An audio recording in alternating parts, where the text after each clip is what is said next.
Hello and welcome to the Wisdom for Working Mums podcast show, where I share insights and interviews that support women to combine their family, work and life in a more successful and sustainable way. In this episode, I'm exploring the impact motherhood has on couplehood with my guest, Joanna Groves from Relational. Joanna is a relationship coach and psychotherapist. And when I read something that Joanna wrote on social media, I knew I had to speak to her. She put a post up that said that the space between you and the important people in your life is the space where you raise your children. And I don't think I've met one mother who hasn't said that having children has impacted their relationship in one way or another. But I found that there's not much information out there on the impact having children has on your relationship. And the research seems to show that relationship satisfaction declines after having children. But this downward slide isn't inevitable. Some couples remain strong and happy. So what are they doing? And why do so many relationships seem to suffer after children? We're going to explore this and so much more in this episode with Joanna. She shares what couplehood is and the impact motherhood has on it. We talk about the space between us and our loved ones is so important for raising children. She shares the shame and embarrassment people feel about having struggles in their relationships and what she is so passionate about in terms of normalising that. Joanna shares one thing we can do to positively impact couplehood. And she also shares her own experience of being in a blended family and the struggle she's experienced. And she speaks really openly about that. And actually how as a relationship therapist, she really held a lot of shame and embarrassment around that. But most of all, Joanna shares some really practical tips on what we can do to go about creating a more conscious relationship where we're really thinking about that space in between us and our loved ones and what that means for our children. I think you're going to love this. So let me welcome my guest, Joanna. So welcome, Joanna. I'm really excited to have you on the show today. So thank you for joining me. Thank you for having me. I'm really excited to talk about couplehood and motherhood. Yeah. So I wanted to start our conversation with your story, and I would love for you to tell us how you got started as a relationship coach and what that journey looked like for you. Well, I've had probably quite a mixed journey. I only really started working with couples around 6 years ago when I got into my relationship. So for me, I think we always work on what we need. And before that, I had worked a lot with young people and families as well as individual adults in my practice. I've been practicing for years before I started working with couples. So is that as a psychotherapist? As a psychotherapist, yes. And I guess through the work with couples, what I started to notice was this embarrassment and shame that comes with having problems in our relationship. Yes, completely relate to that. And I think before we hit record, I said to you that, it's something that I've experienced and I know that people within the Wisdom for Working community have. And that's why I wanted to shine a light on this and do this episode, because I think it is so important, because it's an often taboo subject, or, we'll talk about with our very, very, very closest friends, but they may not have the expertise or insights to support us on that. Yes, and I think for me, starting Relational was about taking these conversations out of the therapy room so I can start demystifying what it's like to seek support, because I think you're right, often we talk in a very small circle about things that sometimes are deeply troubling. Yeah. Brilliant. So in this episode, we're going to be exploring the term couplehood. But could you just explain what we mean by that and how does it fit into the concept of motherhood and perhaps familyhood? Well, I guess it's a coined phrase of couplehood, and really it means being in romantic relationship. But I particularly like the word hood as a way of describing connectivity. So all of that idea of motherhood, it's not just between mother and children, but it's other mothers. So it kind of has that wider meaning that it might be the two of you, but it also might be a wider sense of you as couples with your friends or within other families. And I think the piece around familyhood is quite important as well, because I know that when I became a mum, motherhood was talked about a lot. The thought of couplehood kind of gets lost because you're so focused on your child and you become this family. And so you might pay attention to the family part, but not necessarily the couple part. Is that your experience with your clients? Yes, for sure. And I think that's where, for me, that the mother in this instance, we're talking about mums, are not really getting the support because so much is drawn to the identity of being a mother or now being part of a family that we lose the identity part of us that is actually part of a romantic couple. Yeah. And I think that's so important. And rather than seeing couplehood as another hat to wear, it's almost, I like to see it as another view from the table. When you get like those lazy Susans, and if you imagine all the relationships are on the table, but from a different chair, we've got a different view of the same thing.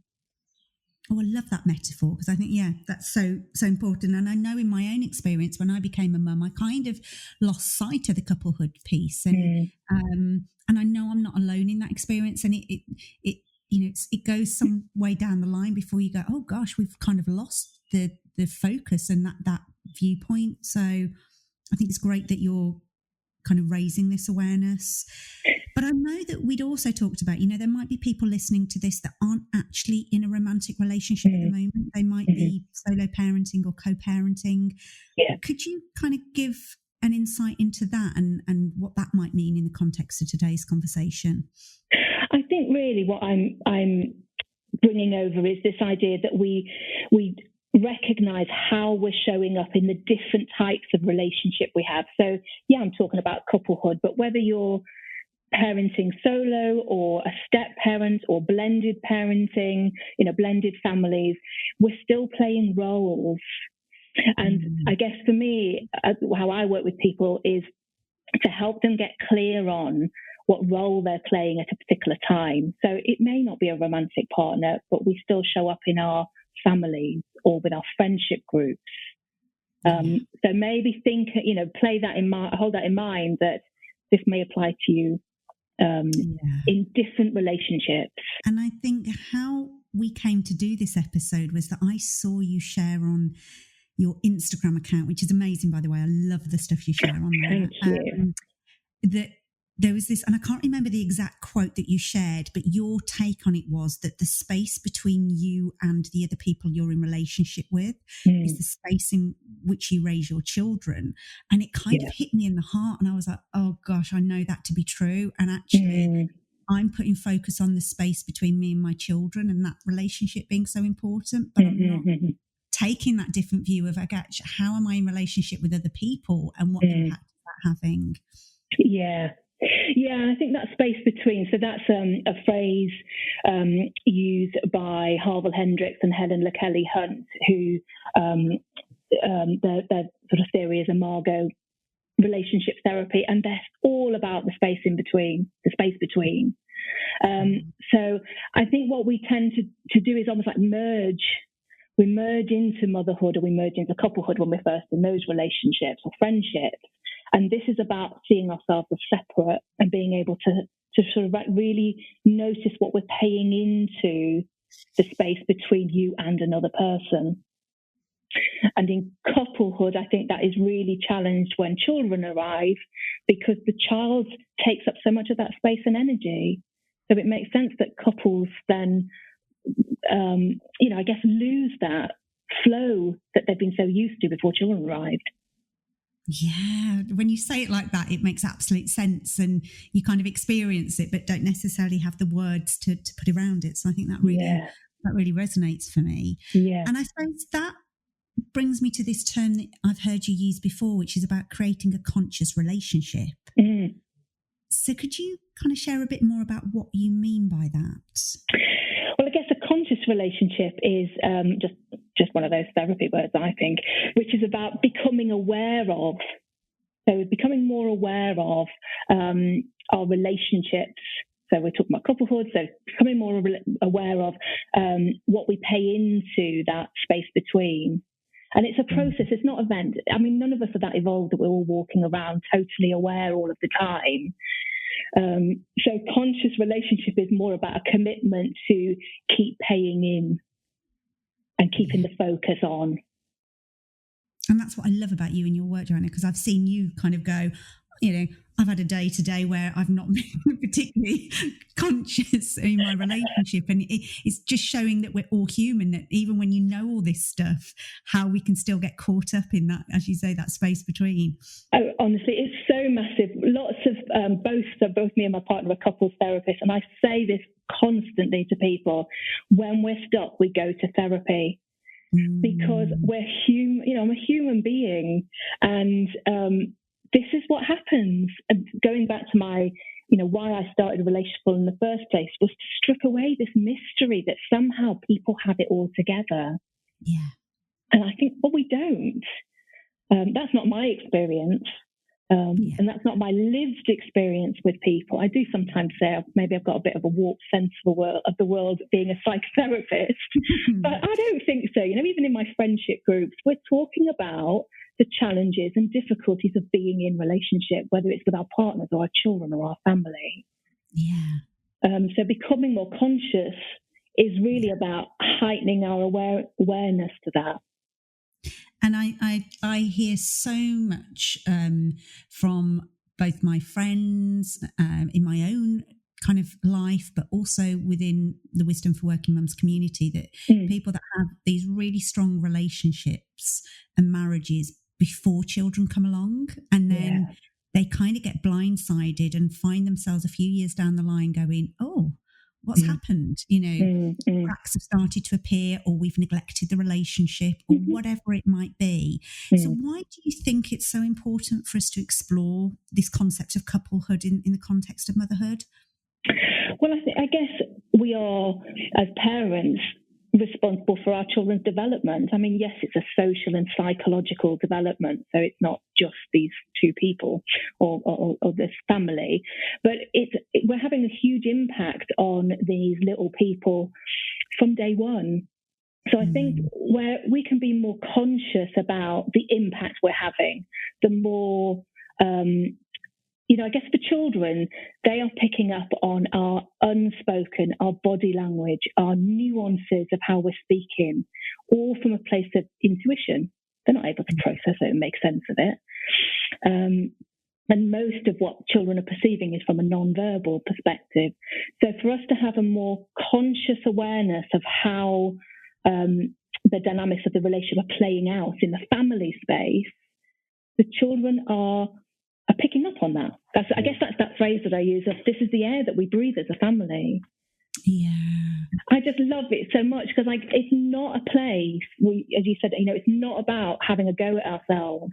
It's more about really understanding that from a couple's or from a parent perspective, the more aware we are, then the more we can step in. It's kind of like we learn to self-soothe our own anxiety state, and that's what we're modeling for our kids. And I think that's so important. In a family. And I know you're talking from a perspective of you actually a part of a blended family. Yeah. And I think that's really important, because I think when we have these conversations, they can, as you say, be attached to, there's a lot of kind of shame and embarrassment. And I think I've heard from members of my community that actually when I talk about this topic, if somebody's not in a traditional, family setup, that actually they don't feel that this conversation is for them. But I know that you're coming at it from actually your family isn't whatever a traditional setup might be, the perception of that. Absolutely. Your experience of that is vital as well. Yes. So for me, I had a baptism of fire around this. So I have two, as you say, socially shameful topics. Is one, I chose not to become a mum. So I didn't want children. I ummed and ahed in my 20s, but by my mid-30s, I decided, no, it wasn't for me. And I really settled with that. And then I met my partner in my 40s, and he has two girls, and who now live with us.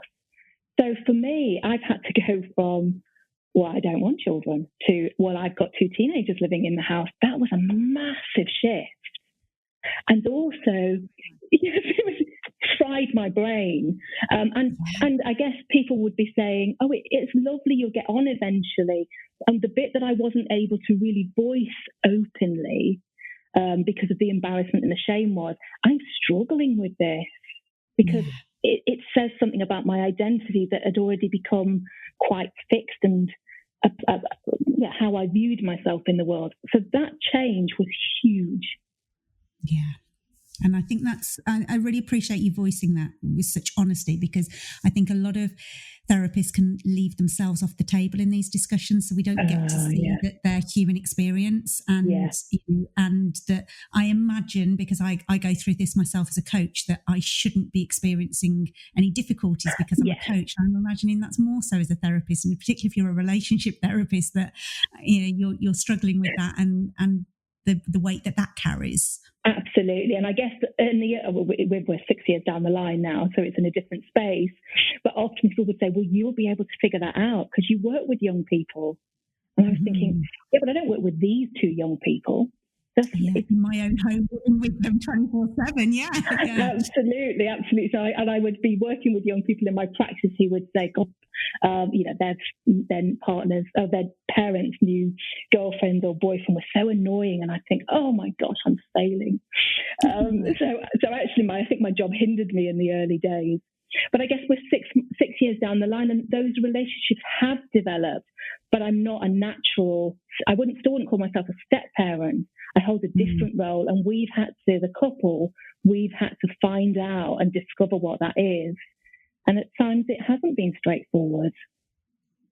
And as I say, I really appreciate that. And I know there'll be people listening that really appreciate that honesty as well.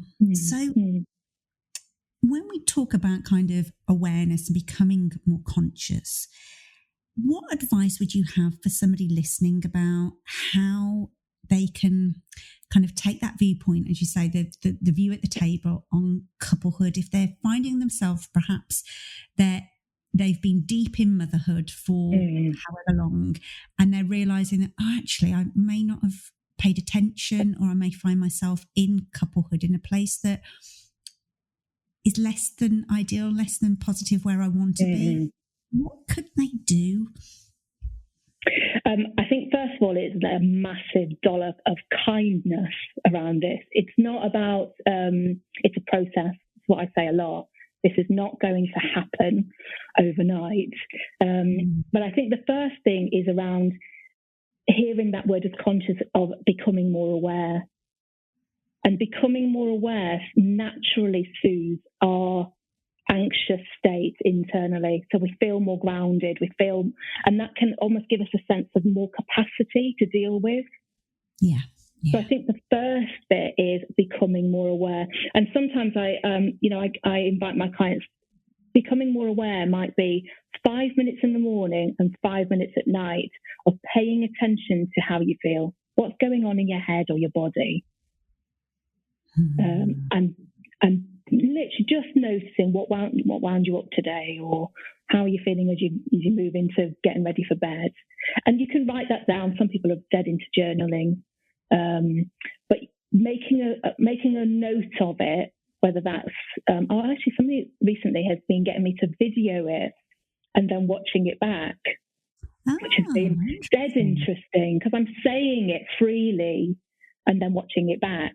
So that's been, I don't know, I've just found that quite useful recently, rather than writing and then putting it away and never seeing it again. So paying attention, I think, would be the first bit. And the other part, which is around taking ownership to remove negativity. So noticing what you're saying or how you're responding, and taking ownership of that. Again, this is not a stick to beat yourself up with. This is about noticing. The people will benefit most from that is you. So your partners and your couplehood will benefit, and your kids will benefit, but the person that's going to benefit most is you, because again, it's about noticing what's going on, and it's naturally soothing the brain and increasing that capacity to be present. Yeah, and I remember somebody explaining it to me. They use the term privileged position, that when you almost become the fly on the wall watching yourself rather than just experiencing it, or even experiencing it but not wanting to. So, distracting yourself or numbing or denying. So actually it just gets packed away, but actually just taking that privileged position of watching and becoming aware. So when you talked then about taking responsibility for the negativity, would you mind speaking a bit more to that? Because I think that, I know that you've posted something this week that I was like, oh gosh, that's so important. Would you mind speaking a bit more around that? So people go, actually, what do you mean? So if you imagine that the majority of our lives is spent on pretty much autopilot, we know we're competent adults, and we go about our daily life, and our feelings and our responses are pretty much automated too. And so a zero negativity challenge, which I'm doing this week on my Insta, is around really noticing and removing from our actions and our speech anything that is negative. Because otherwise, this is like, I find this super, super tough. And so that might be the snipe. For me, it's the clever, witty comments, which is often a bit of a put down, or the queen of sarcasm, or saying everything that's in your head. It doesn't need to be said. So it's inviting us to almost take responsibility for, if you imagine again that space in between, you're going to like unpick, take back the things that you're adding into that space that are really not growthful or useful to you, either of you. And I know that my way is being passive aggressive. So actually, I'm not all about. I don't necessarily do the sarcasm, but it will leak out. Yeah. So if somebody listening going, okay, that's fine. So I'm trying not to say anything or do anything negative. But what happens if I'm feeling negative? So, because I'm imagining as a therapist, what you're not asking somebody to do is just bottle all this up and just bury it away. Yeah. So what do we do instead? So we're trying not to use those snipes or passive aggressive or whatever it might be. So what's then the next stage if there is stuff that is kind of rubbing against us and is making us feel negative? What would be the more conscious way of doing that? So that would be us recognizing what we want to happen instead. So most of those. So for instance, one of my classics is I snap at my partner when I say he's talking at me. He just launches into whatever, telling me what's going on in his head, which is lovely, but I'm busy. And so what I tend to do is I shut him down. And that would be an action for me where I recognize I have acted defensively, negatively, and shut him down. What I can be doing instead is asking him to stop speaking or say, I haven't got time right now. But all of those involve me coming off that autopilot reaction of shutting him down and noticing, oh, I'm a bit full up, and asking for what I want. Yes. Yeah. And I think that is tough. Yeah. Asking for what we want, it sounds like, oh, it's one of those phrases, so easy. And I think actually it's really tough. Massively. And I think it's, I've just run a summer course that I know that you've been aware of. And it's something that we've talked quite a lot about is, first of all, it's recognizing what you want, giving yourself permission, it's okay. And then finding effective way to communicate it. Yeah, there's so many kind of aspects to it, isn't it? Yes. And I think that for me, that's where I'm talking about. As we slow down and start paying attention to yourself and what's going on, then we create a space to wonder, be curious about, what do I want to happen? And then, and that's only one step. And the other step is around asking for what we want and being more clear. Yeah, that makes complete sense. So you've already given us some practical tips about awareness, so checking in, maybe 5 minutes in the morning, 5 minutes in the evening, becoming aware of that, looking at kind of the zero negativity challenge, which, as you mentioned, is really difficult, but at least it starts to shine a light on, well, where do I struggle the most? What triggers me? Yes. What else would you suggest to somebody that's listening that would help them to create a more conscious relationship? I guess picking up on that idea of asking for what we want, and you said it, often we don't know. So we know that something's not right, but we don't really know what it is.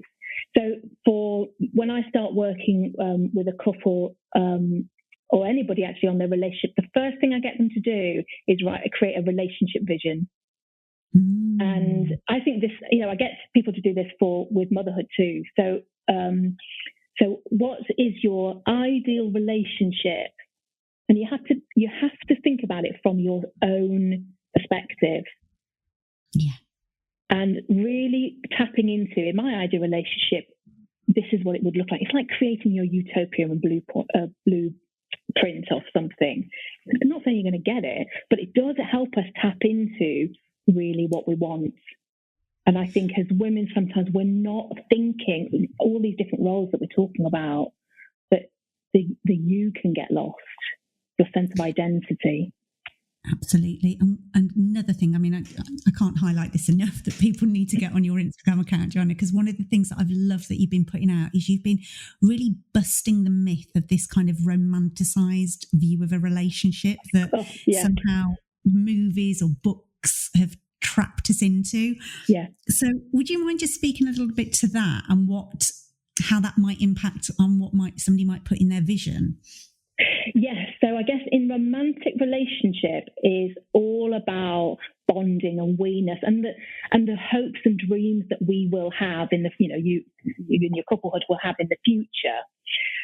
In a relationship vision, it's almost like we're taking your fly analogy. It's almost like we're taking a snapshot of what your relationship actually looks like to live it day to day.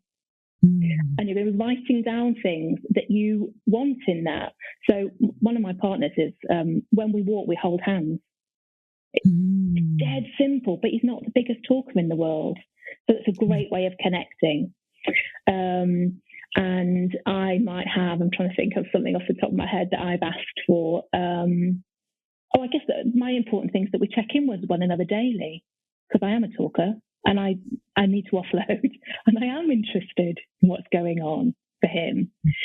So it's a very simple, it's almost like a snapshot of, if we were watching you on a screen, what would we see you doing?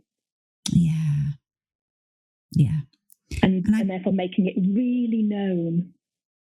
Yeah, because I think one of the things that would come up for us as a family at the moment is I've just noticed we've allowed technology to creep into familyhood and couplehood to the point where, and we're aware of it, and it's, we all keep saying, no, we don't, this isn't working for us, but then we still keep doing it. And I'm like, no, that would not be part of my vision. We would, And the vision is something like, can you imagine it's on the horizon?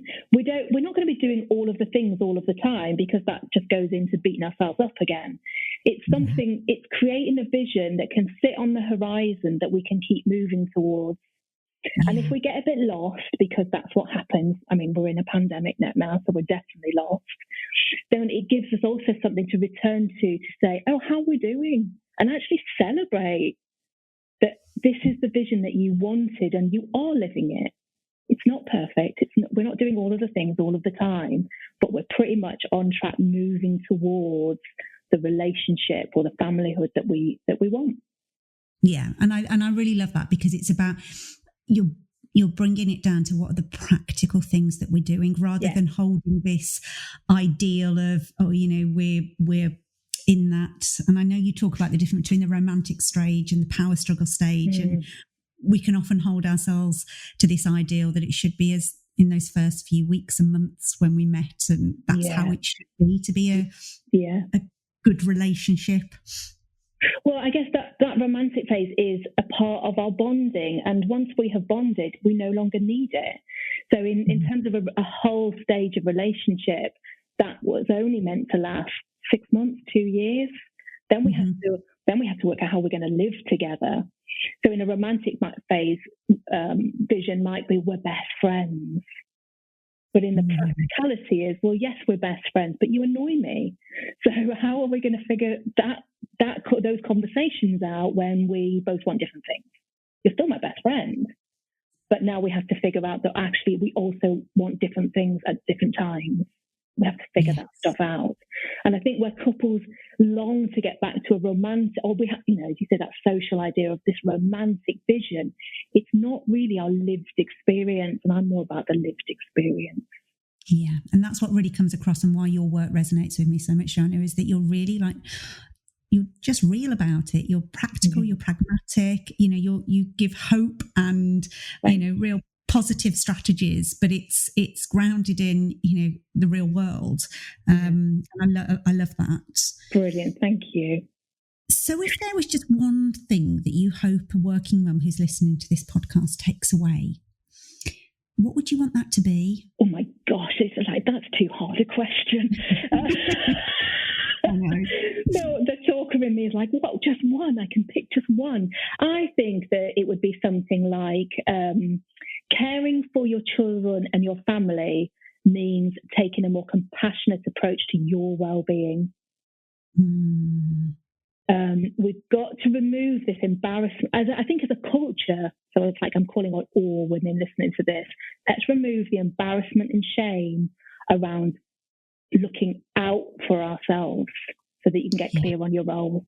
And that, I think, is being caring for your family and your children. Yeah. Love that. I just want to show you, over the years, I've been a psychotherapist for 10, 11 years, and over the years, I cannot tell you the amount of times that people, young and old, so my client loads from 11 years to 70s, 80s, and each time that person just wants their family member to look after themselves. And that means they feel better. Yeah, so true. It feels like a universal truth that we're not really hearing, that our family just want us to be well. And that means we've got a bigger capacity to be there for your children and your family. Yeah. I'm just letting that sink in, because it's so true. And every single of my clients, we have those conversations, and that's the work that I'm doing on myself as well. And it seems to be, we know it, but we struggle to do it. Absolutely. And I guess for me, why I do bang on about it a lot is then we're modelling it to our children. That's where the real change comes in. We model that this is a good way to be. Yeah.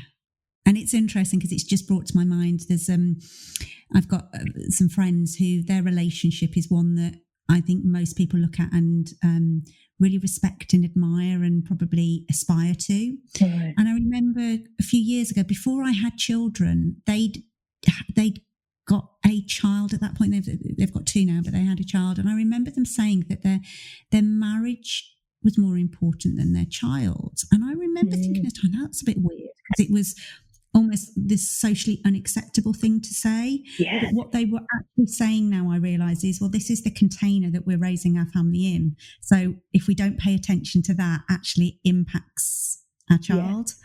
Yeah. And I think, and it's only kind of years later that I've gone, oh, I get it now. Mm-hmm. And I think that's why I wanted us to have this conversation, regardless of what the family setup is. But if we're a solo parent or co-parenting, it's that paying attention to the relationship container that we sit our family in. Yes. And it's something that I think I've neglected and want to pay more attention to. So your insights have been so valuable. So thank you. Great. So how can people find out more about you and your work? Oh, well, yeah, come and follow me. You've been talking about Instagram. Come and follow me over on Instagram. I love the buzz of that platform. It's like you're all in my living room and I'm having a chat. So I post different challenges and things I'm thinking of over on there. And you can also find me, so it's at Relational. And my website is relational.com, where I am writing more in terms of blog posting, and you can connect with me there as well. Brilliant. And I'll put all those links into the show notes. So thank you so much, Joanna. Really loved speaking to you and love the work that you're putting into the world. So thank you. Thank you. And I've really loved talking to you too. Thanks for having me. If you've enjoyed this episode of Wisdom for Working Mums, please share it on social media and with your friends and family. I'd love to connect with you too. So if you head over to wisdomforworkingmums.co.uk, you'll find a link on how to do this. And if you love the show and really want to support it, please go to iTunes, write a review and subscribe. You'll be helping another working mum find this resource too. Thanks so much for listening.